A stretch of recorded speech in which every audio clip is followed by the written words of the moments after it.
and welcome to day 13 of Vlogmas 2019. We are over halfway through, and to celebrate over halfway through, first of all, how bloody good does my makeup look today? Maybe that blush I could have done with going in a little bit more, but I've got from Glossier, I'm naughty, I should have put it on my Christmas list, but I've got myself Boy Brow, and with Boy Brow I asked for a sample of some blushes, and that's what's on there. Well done me.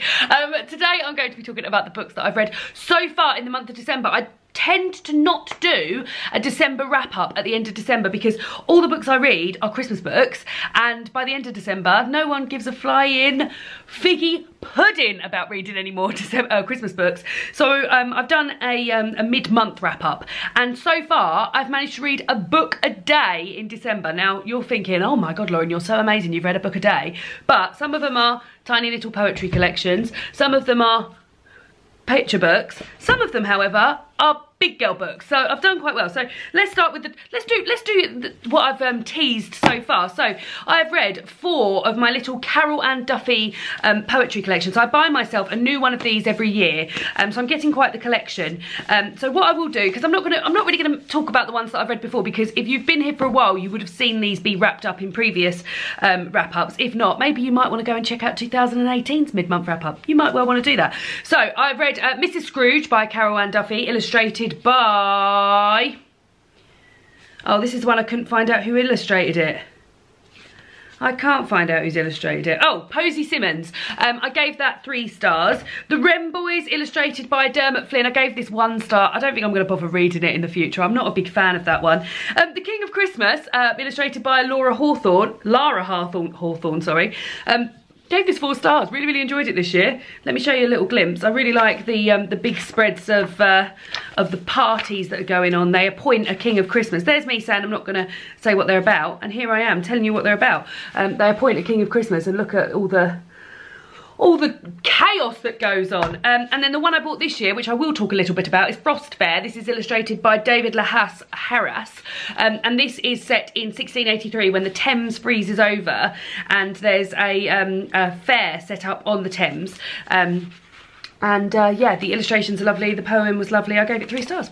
Very well done. And then let's talk about the picture books. I'll start with one that I also read last year and gave 5 stars, and gave it 5 stars again this year because it's so amazing, and that's One Christmas Wish by Catherine Rundle. This is illustrated by Emily Sutton. This has got probably my favourite illustrations of all time I've ever seen in a book. They've got these double pages which are just full of, and I'm not going to show you all of them because if you want to read it then you will, there's some particular ones that are an absolute treat. This one is the High Street with the nativity on there, and it's talking about a young lad, Theo, who's left at home while his mum and dad are working. Oh god, I'm just looking at all these amazing illustrations. While his mum and dad are working, and he makes a Christmas wish that he's not alone at Christmas, and what carries on from then is joyful Christmas joy. And then next picture book I read was one that David got for Christmas a few years ago from his sister, and that's the illustrated storybook of Home Alone. This is based on the story which is written by John Hughes, and it's illustrated by Kim Smith. Really fun. I really like the end papers of here. So to start with, you've got the party going on, and then at the end you've got everyone being all friends together at the end. It's really good illustrations. I feel like it fits the story perfectly. It's a story I'm very familiar with, having seen the film many times before, and I just feel like they've really done well to sort of like illustrate the joy of parts of it, but also to bring together the sort of loneliness of it at some points and things. So really loved it, and gave it 4 stars I think. So yeah, very good illustrated, great Christmas present this would be. And then the last one is also in a storybook that I read last year, picture book. This is Last Stop on the Reindeer Express by Maudie Powell Tuck and Carl James Mountford, and you this is just lovely. It's a cutout picture book, and you follow Mia, who is keen to post a letter to her father and see her father before Christmas, who is working elsewhere, and there's lots of sort of cutouts, like a little post box cutout, and then another door. I won't show you all the cutouts, but like through some trees and stuff. And it's just beautifully, come on, I want to show you this one. Hi. It's just beautifully illustrated and a lovely little story. So that's another one. I gave that 3 stars I think. Then I've got 2 books which both had novellas in. All short stories. I would say that these are short stories. So the first one was Festive Spirits by Kate Atkinson. This has got 3 short stories in. Kate Atkinson is one of my favourite authors. She's written a book called Life After Life, which I love, behind the scenes at the museum. Very much enjoy her writing. and this is 3 short stories that sort of focus on, they're not, I wouldn't go as far as to say they're sort of like maudlin, but they're definitely not focusing on the sort of like high energy Christmas joy. There's some sort of like reflections on other things, spending Christmas alone, and like other aspects of Christmas that aren't necessarily joyful, bit of fluff. But yeah, I read this in the bath, I very much enjoyed it, and I feel like this is one that I will revisit, so I gave that 3 stars as well. Lots of 3 stars, lots of 3 stars. The next one was Let It Snow. This is a collection of 3 short holiday romances. These I would go to say, as far as to say they're novellas. They're about between 120, 150 pages each. And the reason, I've read this before, but the reason I revisited this year is that I watched the Netflix adaptation, someone please tell me what the right word for that is, of this collection, which I really enjoyed. And to be honest, I enjoyed that, the Netflix version of it, more than I enjoy this book. What I liked about the Netflix version, because I think if you like the Netflix version, you're going to really like this book as well, but I feel like they've got the characters more sort of licked in the Netflix version. They've sort of taken aspects of different characters and made them into one personality, and they've given like they've fleshed out their personalities, is what I'm trying to say, which I don't feel like is fully done in some of these characters in some of these novellas. Now this is YA and they're short and they're trying to get a punchy Christmas message across while still trying to sort of interlock with the other 2 the stories that are in the collection. It's a 3-story collection, but yeah, I really enjoyed it. It made me feel Christmassy, and it made me sort of remember the first time I'd read it and being like excited, because I feel like this is one of the first Christmas books I ever really got my hands on, so very much enjoyed that. Next one I gave, so I gave that 3 stars, sorry. The next one I gave 4 stars, and I really love this, and this is a beautiful book. This is A Children's Literary Christmas, an anthology. This is edited by Anna James, and I loved it. It is a selection of sort of Christmas excerpts from children's books, and it was just so joyful. It's separated into 3 sections. So the first section is all about Father Christmas, the second section about the magic of Christmas, family celebrations, the gift of giving, and then Christmas spirit. And not only was I able to sort of revisit Christmassy bits of books that I enjoy, or like I was also able to find Christmassy bits of books that I'd never even read before. So, for example, I really loved the section, I've always really loved the section in The Lion, the Witch and the Wardrobe, where Father Christmas arrives, because the Winter Witch, what is she called, the Winter Queen? I can't remember what she's called, but she's put a curse on Narnia so that it's always winter and never Christmas. And then when the curse breaks, Father Christmas is able to come, and that bit of the book and that bit of the BBC version of it that I've seen many times, because my sister and I used to watch it all the time, is always a really lovely bit. So to find that in here was an absolute treat.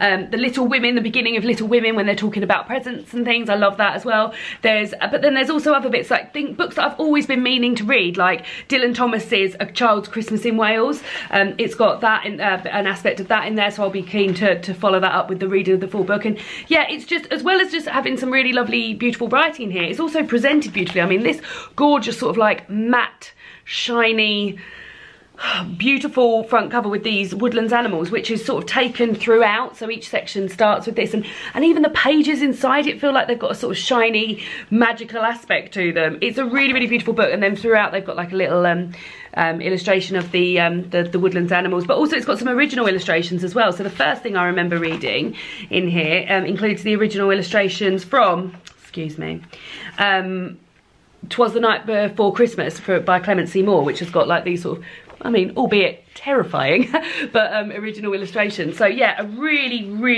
beautiful book, and really like a true joy, a true joy. And from one true joy to my next true joy, I actually listened to the audiobook of this, but this I have given 5 stars, and I think it's going to be in my best books of 2019. I have absolutely loved it. I've owned this for a while now. Simon bought it for me for my birthday, not last year, the year before. This is Nigel Slater, The Christmas Chronicles. This is his sort of, it says here, notes, stories and 100 essential recipes for midwinter. And this talks about his build up to Christmas. And it's a sort of memoir of like things he likes to do and rituals and traditions he likes to get into his December and into his sort of prelude up to Christmas.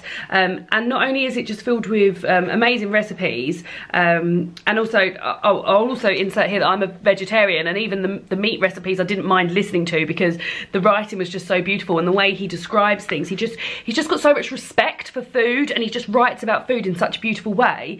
So I loved listening to his recipes and things that he like does on the run up to Christmas. And it starts on the 1st of November, so I think what I'm going to do next year, I'm going to start it on the 1st of November and then read as I go. But as well as just being a beautiful listen to, because Nigel Slater narrates it himself, and it really is like, I can't tell you how much of a gift it is.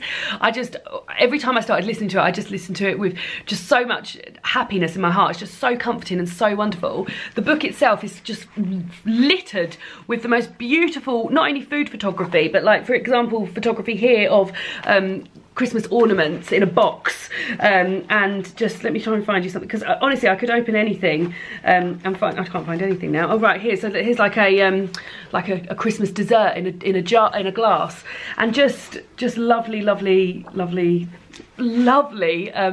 sentiment and just loveliness. I really loved it. I gave it 5 stars. One of my favourite books of 2019. Really enjoyed it. So that's that. So those are the 12 books that I've read so far in the month of December.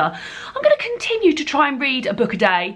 I've got a few, so I started reading Last Christmas today by Greg Wise, which is edited and curated by Greg Wise and Emma Thompson. I've also got 'Twas the Night Shift Before Christmas, so I've still got some Christmassy books to read. I mean, there's always Christmassy books to read, but yeah, I'm still going to try and keep reading a book a day, but would love to hear what you guys have read so far in the month of December. Have you read any books that you've loved? Have you read any Christmassy books? Do you read many Christmassy books in December? Be very interested to hear what you've read. If you've read any of these books, if any of these you feel excite you now, now that I've hyped you up for them. I'm just getting ready for my thumbnail, and I'll see you all again tomorrow for another Vlogmas video. Goodbye!